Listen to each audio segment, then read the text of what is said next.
उपभोक्ता क्या है, कौन है, किसे कहते हैं, उपभोक्ता का व्यवहार क्या है, उपभोक्ता संतुलन कैसे होता है, इन सब चीज़ों को पढ़ा। और उपभोक्ता की अवधारणा के बारे में जब हमने पढ़ा था यूनिट 2 के पार्ट 1 में, तब हमने एक चीज़ बताया था कि उपयोगिता की अवधारणाओं को दो अलग अलग लोगों ने अलग तरीके से बताया। एक था प्रोफेसर मार्शल का कॉन्सेप्ट, जिनको हम गणनावाचक सिद्धांत के नाम से जानते हैं, जिसके बारे में ऑलरेडी हम पढ़ चुके हैं। ठीक है। दूसरा कॉन्सेप्ट देने वाले थे प्रोफेसर एलन और हिस्क, और उन्होंने जो है क्रमवाचक सिद्धांत का प्रतिपादन किया, और जिसको आगे चल के तटस्थता वक्र विश्लेषण के नाम से जानते हैं। तो तटस्थता वक्र किसे बोलते हैं? तटस्थता वक्र के दो और नाम है। तटस्थता वक्र को अनाधिमान वक्र भी बोलते हैं। क्या बोलते हैं? अनाधिमान वक्र। और दूसरा इसको उदासीनता वक्र के नाम से भी जाना जाता है। देन इंग्लिश से बोलते हैं इसको इनडिफरेंस कर्व। अभी है क्या, क्योंकि ये वाला पॉइंट भी सीयूटी के लिए बहुत इंपॉर्टेंट है, क्योंकि सीयूटी में जो कोर्स में उपभोक्ता संतुलन दे रखा है, उपभोक्ता का संतुलन तटस्थता वक्र के द्वारा भी होता है। तो यहाँ पर हमें समझना पड़ेगा तटस्थता वक्र क्या है और इससे संबंधित कौन कौन से पॉइंट है, कौन कौन से बिंदु है जिनको हमें पढ़ना जरूरी है। तो सबसे पहले तो पढ़ लो कि उदासीनता वक्र, तटस्थता वक्र या अनाधिमान वक्र होता क्या है, ये किसे कहते हैं। उदासीनता वक्र एक वक्र होता है जिसके माध्यम से वस्तुओं के उपभोग के विभिन्न संयोगों को दर्शाया जाता है। लेकिन खास बात यह है कि यहाँ पर उपभोक्ता को सभी बिंदुओं पर, सभी संयोगों पर एक समान संतुष्टि की प्राप्ति होती है। मतलब साफ है कि जब दो वस्तुओं के संयोगों को बताया जाएगा तो उससे उपभोक्ता को एक समान संतुष्टि की प्राप्ति होगी। तो उपभोक्ता किसी भी संयोग पर उपभोग कर सकता है, सभी संयोग उसके लिए एक समान होता है। इसका मतलब होता है उपभोक्ता सभी संयोगों के लिए क्या है? तटस्थ है या फिर उदासीनता है। इसीलिए इस वक्र को उदासीनता वक्र और तटस्थता वक्र के नाम से जाना जाता है, क्योंकि यहाँ पर उपभोक्ता को एक समान संतुष्टि की प्राप्ति होती है। इसलिए इसको समसंतुष्टि वक्र के नाम से भी जाना जाता है। खास बात यह है कि उपभोक्ता किसी वस्तु का उपभोग जो है शून्य नहीं करता।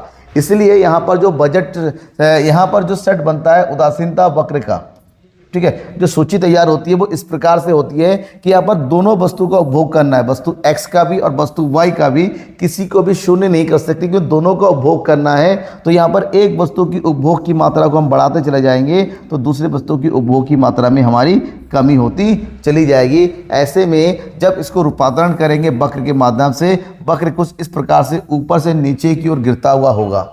इस वक्र की सबसे बड़ी खासियत यह है कि सबसे इंपॉर्टेंट, ये ना ही y एक्सिस को छुएगा, ना ही ये x एक्सिस को छुएगा, और ये जो मूल बिंदु है 0, इसकी उल्टी दिशा में भागता हुआ होगा। ये गोलाकार तो होगा लेकिन चंद्र टाइप में होता है। इसको बोलते हैं अवनतोदर होना, उल्टी दिशा में भागते हुए होना, उस उन्नतोदर होना यानी कि उल्टी दिशा में भागते हुए नजर आना। ठीक है। अब इसकी कुछ प्रकृति है, विशेषता है उदासीनता वक्र की। जैसे उदासीनता वक्र बाएं से दाएं नीचे की ओर गिरता हुआ होता है। बाएं से दाएं मतलब इस प्रकार से होता है और ऊपर से नीचे ऐसे गिरता हुआ होगा।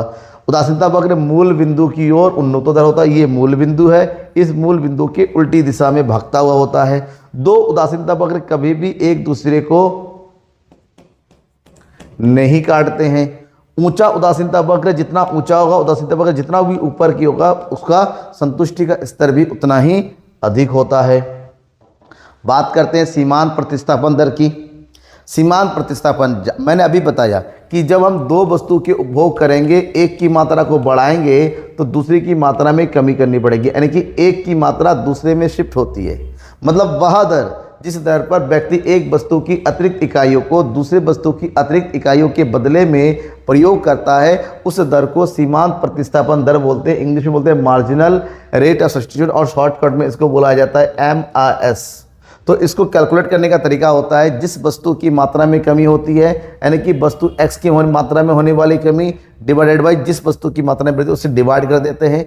इससे ये रेट हमें प्राप्त हो जाता है। तो इस प्रकार से हम देखिए, दो वस्तुएं हैं, वस्तु x और यह वस्तु y, राइट। अब वस्तु x और वस्तु x की मात्रा में वृद्धि हो रही है और y की मात्रा में कमी हो रही है। तो ऐसे में 20 संतरे और एक वस्तु, अगर यहाँ पर हमने 6 संतरे को छोड़ा तो एक सेब की मात्रा बढ़ेगी, तो MRS हुआ 6:1। इस प्रकार से मार्जिनल रेट ऑफ उपयोग के साथ साथ क्या होता है, कम होता रहता है। और ये वक्र कुछ इस प्रकार से हमारा बनता चला जाता है कि एक की मात्रा को बढ़ाओ तो दूसरी की मात्रा को कम करना ही पड़ेगा। ये जो दर होती है इसी को ही बोलते हैं क्या, सीमांत प्रतिस्थापन। यहाँ पर दूसरा घटती हुई सीमांत प्रतिस्थापन। जैसे जैसे उपभोग बढ़ता चला जाता है, वस्तु जितनी मात्रा का उपभोग करता चला जाएगा, वैसे वैसे ये जो प्रतिस्थापन दर है MRS है, ये धीरे धीरे क्या हो जाएगा, घटता हुआ चला जाता है। इसलिए इसको घटती सीमांत प्रतिस्थापन दर के नाम से जानते हैं। और दूसरा एक निर्दिष्ट अधिमान, ये भी पॉइंट, हालांकि कभी इसके बारे में क्वेश्चन पूछा नहीं गया है, लेकिन फिर भी आपको पता होना चाहिए कि निर्दिष्ट अधिमान का क्या मतलब होता है, मोनोटोनिक प्रेफरेंस का मतलब होता है। देखिए, एक उपभोक्ता को किसी वस्तु के उपभोग करने से अगर संतुष्टि की प्राप्ति अधिक होती है तो वो उपभोक्ता हमेशा उस वस्तु की मात्रा अधिक प्रयोग करेगा। मान लीजिए आप जो है दो वस्तु का प्रयोग करते हैं, दो फ्रूट है आपके पास, एक है सेब और दूसरी तरफ है केले, और आपको सेब पसंद है तो आप नॉर्मली केले की तुलना में सेब को अधिक वरीयता दोगे। तो एक वस्तु की तुलना में दूसरे को अधिक वरीयता देना और उसकी उपभोग की मात्रा को बढ़ाना ही एक निर्दिष्ट अधिमान सिद्धांत के नाम से जानते हैं। अब बात होती है कीमत रेखा या बजट रेखा। देखिए, अब तक तो हमने केवल उपभोग को समझा, और उपभोग करने के लिए उपभोक्ता को व्यय करना पड़ता है, और व्यय कहाँ से आएगा, उपभोक्ता की आय से। तो उपभोक्ता सबसे पहले अपनी आय को, और अपनी आय को देखने के बाद वस्तु की कीमत को देखता है। तो अपनी आय और वस्तु के बीच के, वस्तु की कीमत के बीच का वो क्या करता है, एक सामंजस्य बैठता है, कोऑर्डिनेशन बैठाता है, संयोग तैयार करता है कि मैं अपनी आय के आधार पर वस्तु की दी हुई कीमत के आधार पर कितनी वस्तुएं खरीद सकता हूँ। तो ऐसे संयोग जो उपभोक्ता की आय और दी गई वस्तु की कीमत के आधार पर तैयार होता है, उसको जो हम वक्र के माध्यम से दर्शाते हैं, ग्राफ, उसको कीमत रेखा या बजट रेखा के। अब यहाँ पर बजट सेट दूसरा पॉइंट है।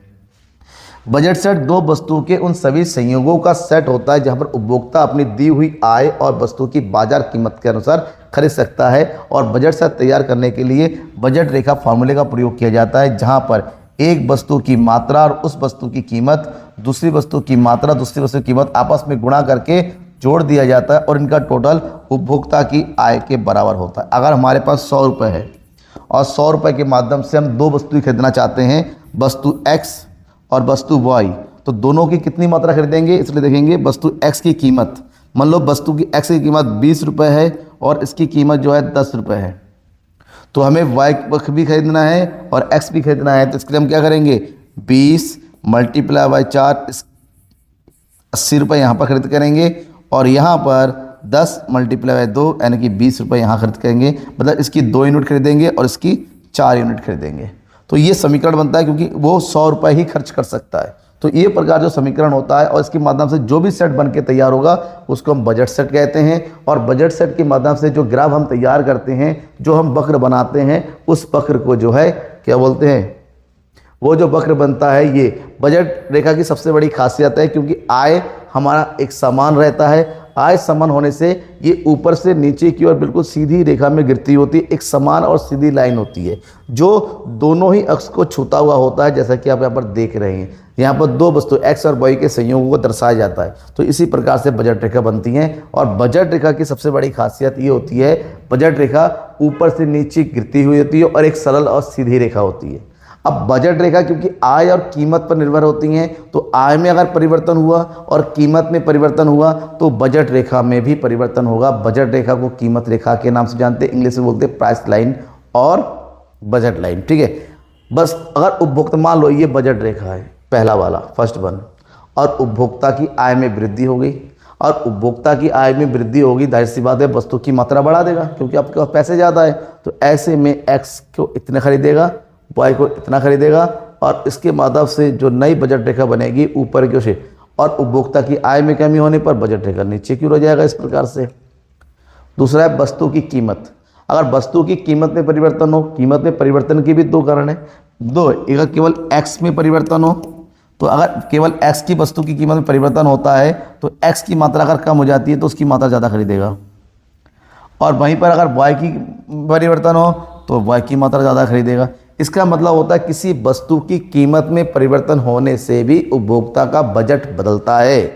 वस्तु की कीमत कम होने से वस्तु की मात्रा बढ़ जाती है, और कीमत के बढ़ने से मात्रा घट जाती है, बजट गड़बड़ा जाता है। लेकिन वो खर्च उतना ही रुपए करेगा जितना वो पहले से करता आ रहा है।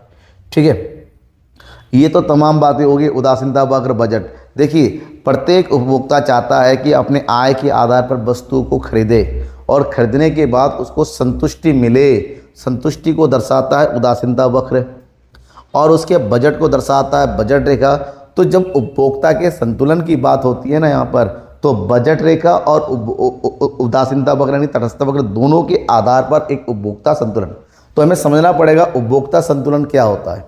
उपभोक्ता संतुलन एक ऐसी स्थिति होती है जहां पर वो अपने आय को व्यय करने से अधिक क्या संतुष्टि की प्राप्ति करता है, तो उसे उपभोक्ता संतुलन की स्थिति कहते हैं।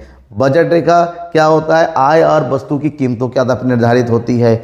उदासीनता वक्र हमेशा ऊंचा सा ऊंचा, जितना ऊंचा उदासीनता वक्र होगा संतुष्टि भी उतनी अधिक होगी। तो प्रत्येक उपभोक्ता चाहता है कि उसका उदासीनता वक्र टॉप की तरफ बने, ऊपर की ओर। ऐसे में जब उपभोक्ता के संतुलन की हम बात करेंगे, इसकी दो प्रमुख शर्तें निकल आती हैं। शर्त नंबर 1, पहली शर्त यह है कि उदासीनता वक्र कीमत रेखा को स्पर्श करता हुआ होना चाहिए। जो बजट रेखा है हमेशा सीधी रेखा होती है, जैसे ये RS है, ये बजट रेखा है, और ये जो IC है ये उदासीनता वक्र है। बिंदु E पर एक दोनों आपस में छू रहे, देखिए इस तरह से, ये है बजट रेखा और ये उदासीनता वक्र। बिंदु E पर ही छूते हैं, तो बिंदु E को ही हम क्या बोलते हैं, उपभोक्ता संतुलन की बिंदु कहते हैं, क्योंकि वो संतुष्टि और उसके द्वारा किया गया खर्च दोनों ही एक समान हो रहा है। उसको लगता है कि मैंने जितना पैसा खर्च किया इनफ है आय के आधार पर, और संतुष्टि भी अच्छी खासी मिल रही है। दूसरा है, दूसरी शर्त पूरी होनी चाहिए कि चलो ठीक है ई बिंदु तो मिल रहा है। दूसरा ये है कि वहाँ पर जो है सीमांत प्रतिस्थापन दर है वो घटता हुआ होना चाहिए, नीचे की ओर गिरता हुआ होना चाहिए। मतलब जैसे जैसे वस्तु को उपभोग बढ़ता जाए उसकी मिलने वाली सीमांत प्रतिस्थापन दर है वो कम ही होनी चाहिए। अगर ऐसी स्थिति है तो सही है, अगर नहीं है तो जैसे यहाँ पर देखिए ये जो रेट है के के बाद ये दोबारा नीचे की ओर हो रहा है, इसका मतलब यहाँ पर जो सीमांत प्रतिस्थापन दर घट बढ़ रहा है।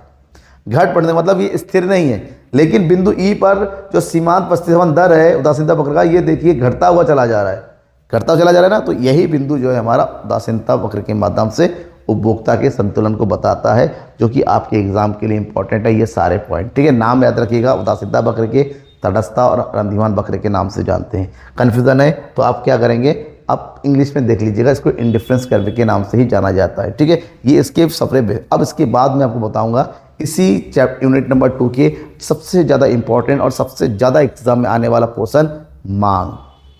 मांग क्या है, मांग के कौन कौन से जो है कारक है, प्रभावित करने वाले परिवर्तन क्या, सब कुछ। बस बने रहेगा मेरे साथ, नेक्स्ट वीडियो का इंतज़ार कीजिएगा। Thank you and bye.